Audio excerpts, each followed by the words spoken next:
Good afternoon welcome to 12 PM news. Mirjaguda ప్రమాదంపై ప్రభుత్వం విచారణకు ఆదేశించింది. రాష్ట్ర ప్రభుత్వం మృతుల కుటుంబాలకు 5 లక్షల ఎక్స్గ్రేషియాను ప్రకటించింది. ఆర్టీసీ తరపున 2 లక్షల పరిహారాన్ని అందజేయనున్నారు.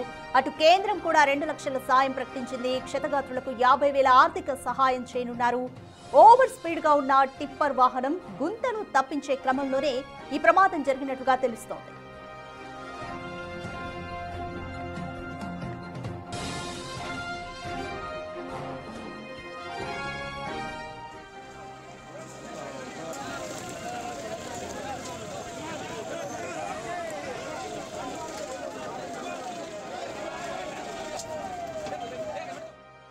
ఓవర్ స్పీడ్ తో వస్తున్న లారీ డ్రైవర్ గుంతను తప్పించబోయి ఆర్టీసీ బస్సును ఢీకొట్టాడు. దీనికి సంబంధించి మోర్ డీటెయిల్స్ మా ప్రతినిధి సుజాత అందిస్తారు.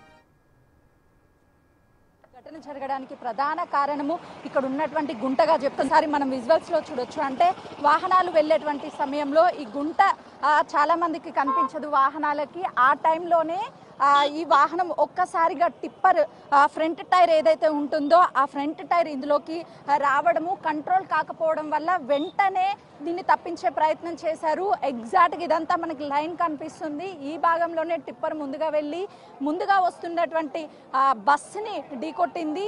ఈ ప్రమాదం జరిగింది. అసలుకి తెల్లవారుజామున ఇలాంటి ప్రమాదాలు ఎక్కువగా జరుగుతూ ఉంటాయని చెప్తున్నారు. ఈ సంఘటనని చూసినటువంటి ప్రత్యేక సాక్షి మనతో పాటు ఉన్నాడు. ఏ టైంలో జరిగింది, ఏం జరిగింది? 6:40 అయింది మేడం. అంటే తాండూరు ఎక్స్ప్రెస్ ఇక్కడ వస్తుంది. లారీ టిప్పర్ లారీ ఇటు నుంచి గులాయి ఉంది, గుంతుంది. మేము ఇంత బ్యాక్ సైడ్ నుంచి వస్తాం. మా పొలం పక్కన ఈ పొలము, ఆయన బ్యాక్ సైడ్ నుంచి వచ్చిన.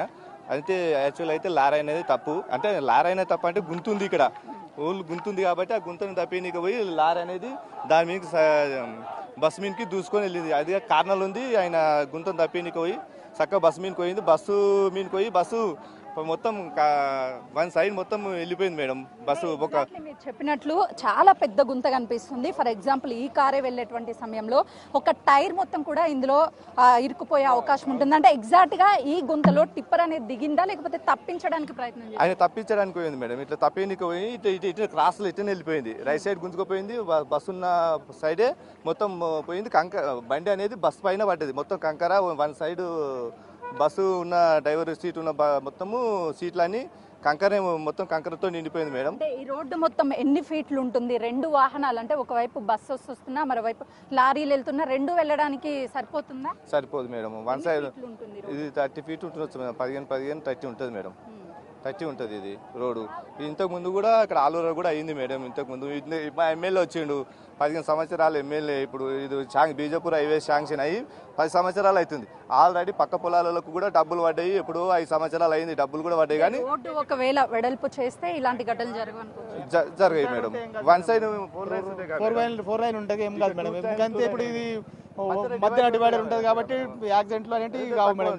కేవలము ఈ ఈ గుంట మనకి ఏదైతే కనిపిస్తుందో దాదాపు ఒక వెహికల్ అయితే 2 వీలర్ అయితే పూర్తిగా సరిపోతుంది. ఈ గుంటలో బస్ కావచ్చు, అదేవిధంగా ఇలాంటి కార్లకు సంబంధించి ఒక టైర్ మొత్తం లోపలికి వెళ్తే వన్ సైడ్ కి పడిపోతుంది. కాబట్టి ఆ టిప్పర్ అతను దీన్ని తప్పించుకోవడానికి క్రాస్ చేశాడు. అప్పుడు ఎగ్జాక్ట్ గా ఎదురుగా వస్తున్నటువంటి బస్ ని ఢీకొట్టారు అని చెప్పేసి స్థానికంగా చూసినటువంటి వ్యక్తులు చెప్తున్నారు. ఒకసారి మనం రోడ్ డిస్టెన్స్ చూస్తే ఫర్ ఎగ్జాంపుల్ ఒకవైపు వెళ్ళేటువంటి వాహనాలు, కార్లు కావచ్చు, అదేవిధంగా ఆటోలు, పెద్ద వాహనాలు వెళ్తాయి. ఇంకొక సైడు అటుగా వెళ్ళేటువంటి వాహనాలు, 2 సైడ్స్ వెళ్ళేటువంటి వాహనాలకి స్పేస్ సరిపోదు అని చెప్తున్నారు. మధ్యలో చాలా వరకు డివైడర్స్ లాగా చిన్న చిన్న పోల్స్ ని ఏర్పాటు చేశారు. కానీ వీళ్ళు వచ్చేటువంటి వాహనాలు మధ్యలో నుంచి ఒకవేళ ఎగ్జాక్ట్ గా ఇప్పుడు వస్తున్నటువంటి ఈ వాహనాల ద్వారా కానీ ఈ వాహనాలు ఇటు సైడ్ వస్తుంటే అటుగా వెళ్ళేటువంటి వాహనాలకు అనేది కొంతమేరకు ఇబ్బందే ఉంటుంది, ఇరుకిరుగ్గా ఉంటుంది, రోడ్డు సరిపోదు అని చెప్పొచ్చు.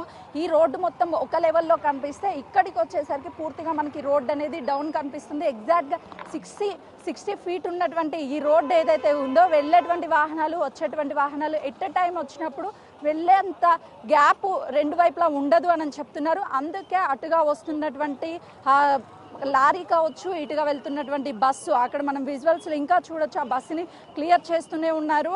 అంటే బస్సు ఫ్రంట్ సైడ్ భాగంలోకి టిప్పర్ చొచ్చుకుపోవడానికి ప్రధాన కారణము ఆ గుంటనే. అక్కడ గుంట నుంచి బయటికి తప్పించుకోవడానికి ఆ ట్రిప్పర్ డ్రైవర్ కొంతమేరకు ట్రిప్పర్ని అనేది పక్కకి తప్పించడానికి చేశాడు. అప్పటికే ఆ టైరు ఒక సగభాగము ఆ గుంతలో పడిపోయింది. ఆ తర్వాత స్పీడ్గా ఉన్నటువంటి ఆ టిప్పర్ వచ్చి బస్సు భాగాన్ని మొత్తం కూడా ముందులోకి చొచ్చుకుపోవడం వల్లనే ఈ ఘటన జరిగిందని చెప్తున్నారు. ఇక చిన్న పాప 6 నెలలు కూడా నిన్నటువంటి పసి పాపని తన తల్లి ఒడిలో ఉంచుకొని నేను చనిపోయినా నా బిడ్డైనా కనీసం బ్రతుకుతుందన్న ఆశతో ఆ తల్లి ఆ బిడ్డని కౌగిలించుకొని గట్టిగా పట్టుకుంది. కానీ మృత్యువు మాత్రం ఆ చిన్న పసిపాపను కూడా వదలలేదనే చెప్పాలి. ఈ ఘటన అందరినీ కలిచివేస్తుంది. ఈ రోడ్డు విస్తీర్ణ చేయడంతో పాటు ఇలాంటి ఘటనలు జరగకుండా ఉండాలి అంటే డ్రైవర్లు కూడా అలర్ట్గా ఉండాలి. ఎవరు నిర్లక్ష్యం వహించినా ఇలాంటి ఘటనలు జరిగి ప్రజల ప్రాణాలు అంటే ముఖ్యంగా ప్రయాణికులు తమ ప్రాణాలను పోగొట్టుకుంటున్నారు అని చెప్తున్నారు.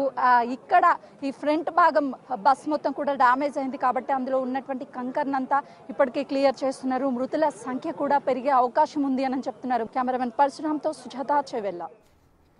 రైట్, చేవెళ్ల ఘటనపై ప్రధాన కారణం రోడ్డు మీద ఉన్న ఒక గుంత కారణంగానే ఈ ప్రమాదం సంభవించినట్టుగా అయితే తెలుస్తోంది. ఆ గుంతని తప్పించబోయే టిప్పర్ డ్రైవర్ ఆ స్పీడ్ని కంట్రోల్ చేసుకోలేక, అంటే ఒక టైర్ మందం తిరిగేంత లోతుగా ఆ గుంత ఉంది. ఆ గుంతని తప్పించబోయే ఉదయం పూట టిప్పర్ డ్రైవర్ ఆ బస్సులోకి ఆ స్పీడ్ని కంట్రోల్ చేయలేక ఎదురుగా వస్తున్న బస్సుని ఢీకొని ఆ బస్సులోకి చొచ్చుకుపోయినట్టుగా, ఒకవైపు అంతా కూడా బస్సు మీదనే ఒరిగినట్టుగా మనకి సిచ్యువేషన్ అయితే అక్కడ చూస్తే క్లియర్గా కనిపిస్తుంది. ఏది ఏమైనప్పటికీ కూడా ఇప్పటి వరకు ఈ ఘటనలో 19 మంది మృతి చెందారు.